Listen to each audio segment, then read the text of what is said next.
You are now listening to The Spearsy Spin with your host, Mike Spears.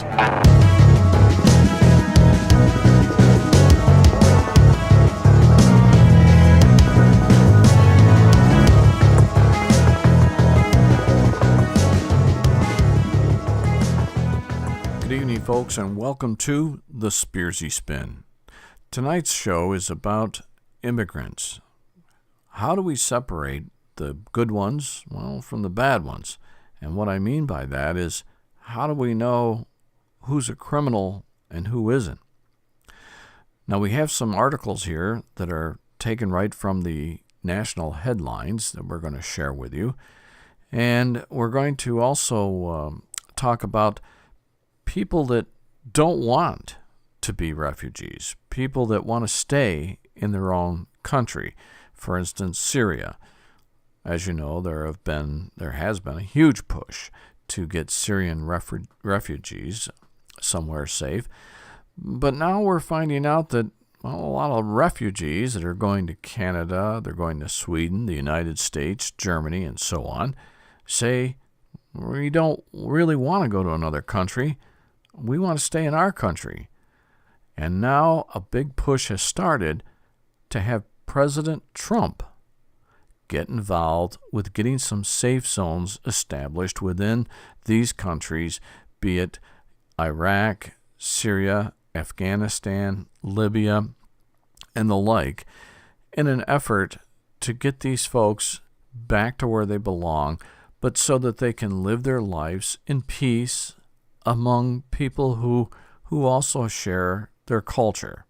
What I'd like to read for you now is from the San Francisco Observer, but it's a news piece here that I find quite disturbing, but I want to read it to you, and then you can see what you think. An illegal immigrant has been arrested and charged in a case of child abuse that police say shocks the soul.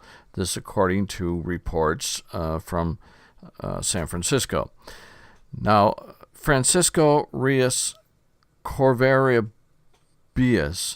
was arrested Monday in Mesa, Arizona, after police discovered a 3-year-old child in his closet, surrounded by feces and tied in duct tape and in a trash bag. Reyes Covarrubias, the girl's babysitter, had allegedly been offering her for sex. He is also charged with sexually abusing the child himself.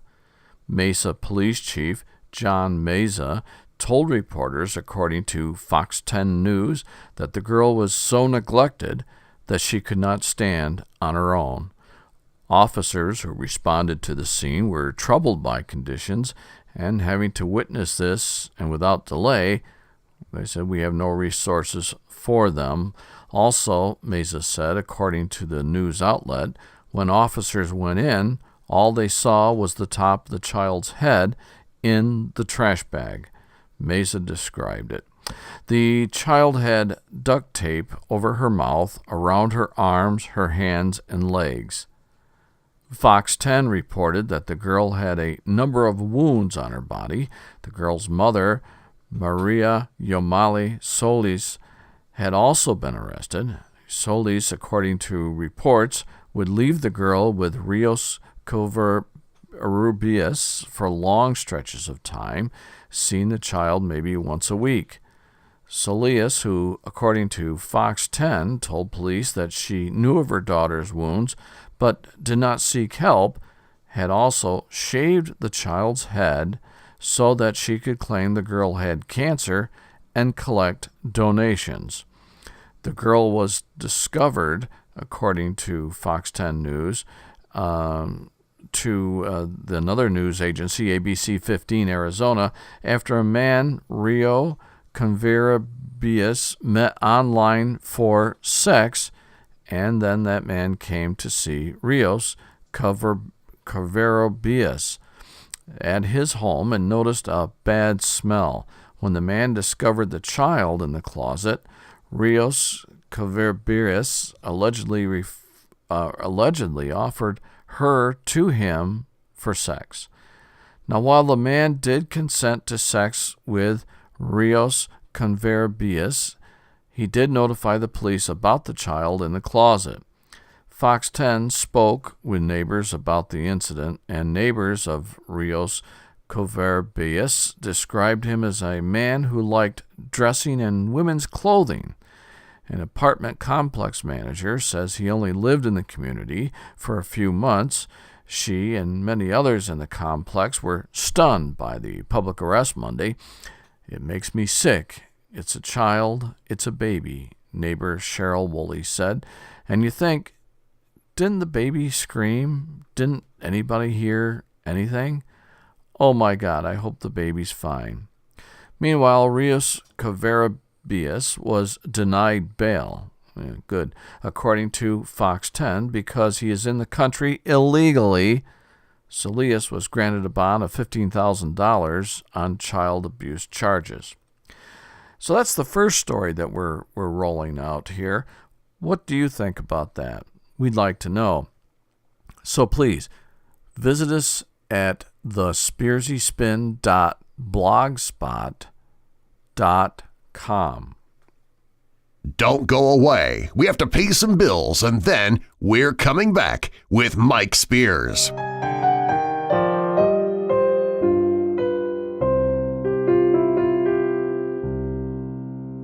Today, the mainstream media gets their facts wrong.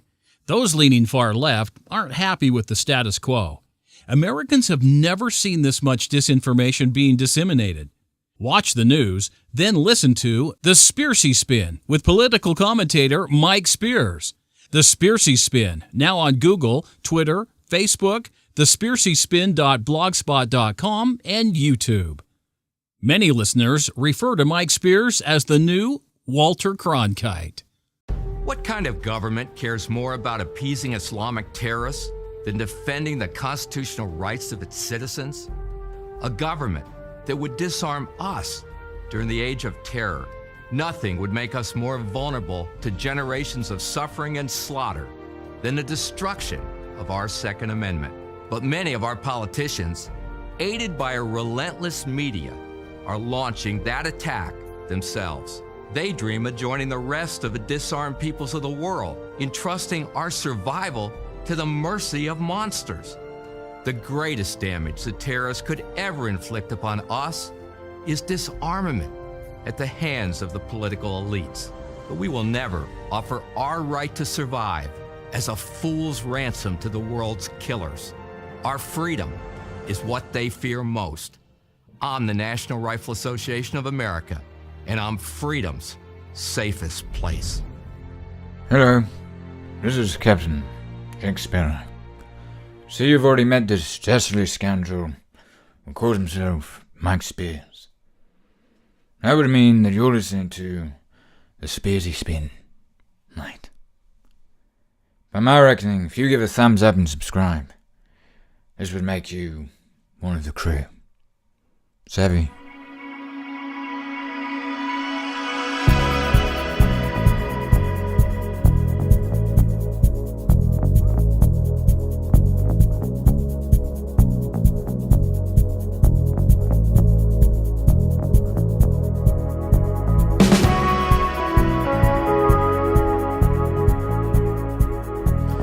And we're taking a look now at still another story. Now, this story is coming to us courtesy thedailymail.com. And the story was written by a reporter by the name of Jana Farbarov for thedailymail.com. It's a little disturbing, so be prepared. The title was Mexican Illegal Immigrant 35, shot his 15-year-old stepdaughter dead while she was pregnant with their second child after he was freed from ICE custody twice. Armando Rodrigo Garcia Ramirez, 35, has been charged with 2 counts of capital murder in San Antonio, Texas. He's accused of shooting the mother dead of his 1-year-old son, Jennifer Delgado. Delgado was only 15 years old and was 9 months pregnant with Garcia Ramirez's second child.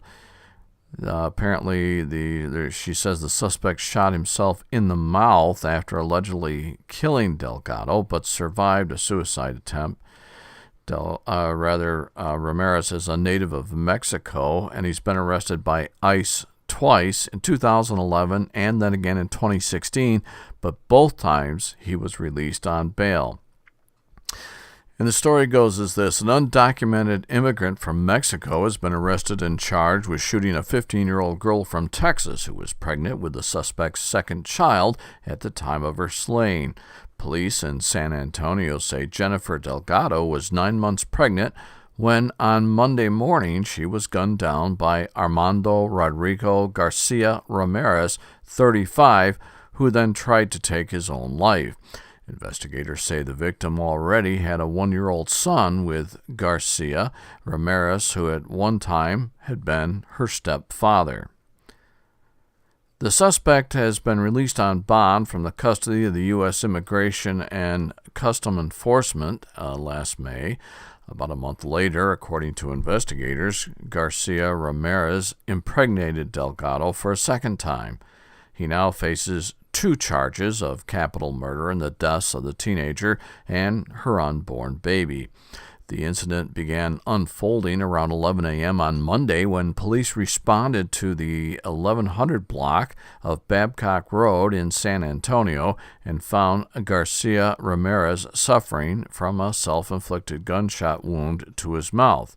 While working at the scene of the failed suicide attempt, officers learned that Garcia Ramirez may have committed a crime at another location nearby. Police were then led by a witness to Jennifer Delgado's home in the Spanish Keys apartment. That's at the 1150 block of Babcock Road, where they found her front door kicked in and she was dead on the floor. So these stories are coming to us here at the Spearsy Spin.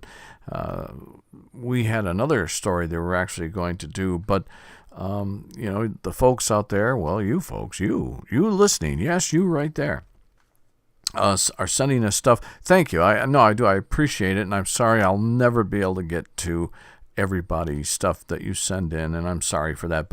But keep sending it in. I really do appreciate it, and I'm sorry if I don't get to yours. But what's important here is that once again we're talking about illegal immigrants, illegal aliens. And the question is, do we want to take the good people and have ICE take them out of the country? Probably not. Do we want to take someone out of the United States that's been here illegally for, pick a number, 15 years, and say, well, listen, you've been working, you've got a family, you're supporting yourself, but we're going to toss you back to Mexico or wherever? No. But here's the problem. How do you know who's the good guy and here's the bad guy? Well, the next thing we're going to be listening to here is a clip. I believe I don't have it. Here it is.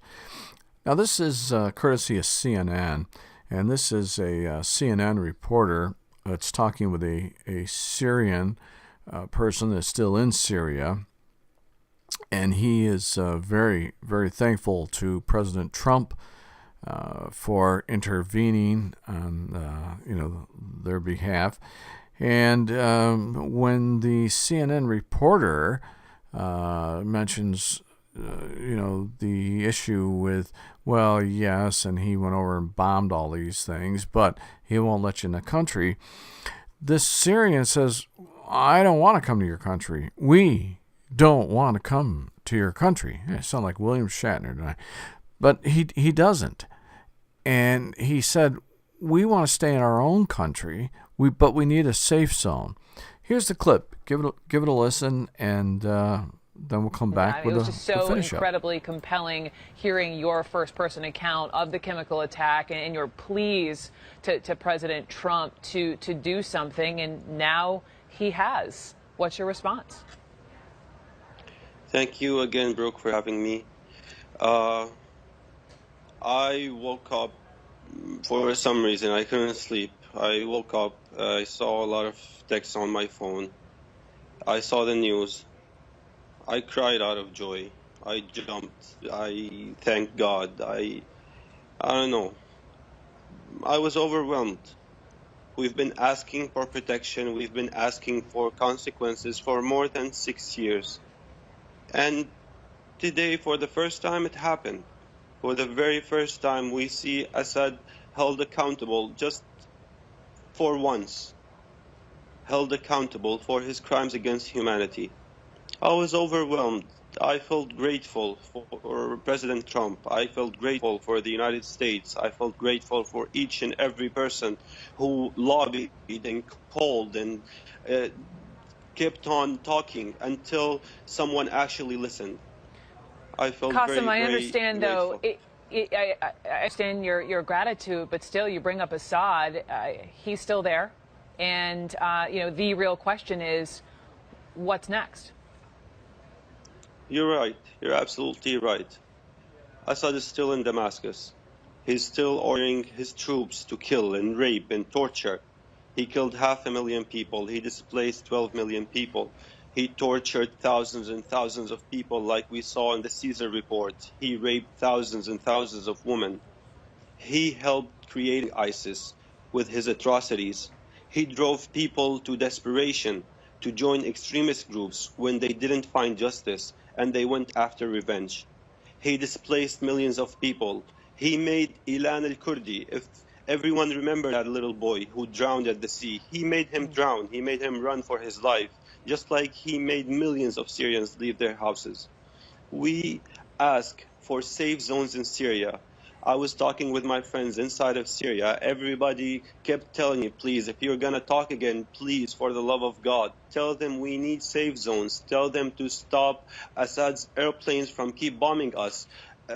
Shortly after the raid on Assad airport, the Assad regime and the Russians launched many attacks all across Syria with aircrafts. And they target hospitals and schools and civilians. No, and that's a huge piece. Let me just jump in. That's a huge piece of, I know the U.S. military is investigating whether or not Russia is complicit on this and whether or not they potentially dropped a bomb on one of these hospitals to cover up that initial chemical attack. But there are people in America, and I hear you supportive of President Trump, and so many people are, Democrats and Republicans, but there are also people over here in America who are saying, all right, so clearly President Trump is motivated by just, as we all have compassion for these just horrible images of these babies who were killed, but at the same time, this is a man who doesn't want Syrians to come into this country with this refugee ban. I want to just play some sound. Hillary Clinton weighed in. We cannot, in one breath, speak of protecting Syrian babies and in the next close America's doors to them. Quickly, Qasim, how do you see that? With all due respect, I didn't see each and every person who was demonstrating after the travel ban. I didn't see you 3 days ago when people were gassed to death, when civilians were gassed to death. I didn't see you in 2013 when 1,400 people were gassed to death. I didn't see you raising your voice against President Obama's inaction in Syria that led us refugees, that made us refugees get kicked out of Syria. If you really care about refugees, if you really care about helping us, please help us stay in our country. We don't want to come to the United States. We want to stay in our country. We want to stay in our country. With all due respect, this is hypocrisy. If you really care, help us stay in our country. We don't want to become refugees. We want to stay in our country. Help us establish safe zones. Help us stay safe in our country. And if you just give me a few seconds just to tell President Trump once again, please, sir, what you did was amazing. What you did was a powerful message of hope for a lot of people inside and outside of Syria. Please don't stop on this. Please help Syrians stay in their country. Please establish safe zones. Please take out Assad air forces so they won't be able to commit more atrocities using traditional weapons. 500,000 people were killed with traditional weapons, just so people can know what we have suffered in the past 6 years. Well, there you have it. And he's asking President Trump to take out Assad's air force so they can't keep bombing him. Now, at the time of the recording of the show, as a matter of fact, Assad has been back bombing. Well, he's supposed to be bombing rebels, but the reports are coming in that innocent people are being bombed and killed. But he didn't use sarin gas this time. He just used, your everyday drop a bomb and kill a bunch of innocent people bombs. So it's going to be interesting to see what the United States does. And on this note, of course, you hear everything, but, some people were concerned because the United States does have a couple of Navy vessels nearby, and the Russian folks are putting, I believe it's a destroyer over there, but I'm sure that they're going there just to say, hey, don't think that, we're just sitting in the background. Here we are. See, I got my boat. So, no, would Russia attack the United States? It would be insane. It would be insane because within minutes of that attack, of course, we would be in a position to retaliate, and as would our allies from the UK, Australia, Spain, Germany. So, no, it'd be turned into a world war. So we'll see what happens, but that's our show. Thanks for being with us. As always appreciate your thoughts, and let us know. Go to the spearsyspin.blogspot.com and let us know what you think. We always want to hear things, but now be professional, because you never know. We might use your stuff on the show. Okay, thanks, folks. Remember, it's one world. We all gotta live in it. So let's see if we can get along. See you tomorrow.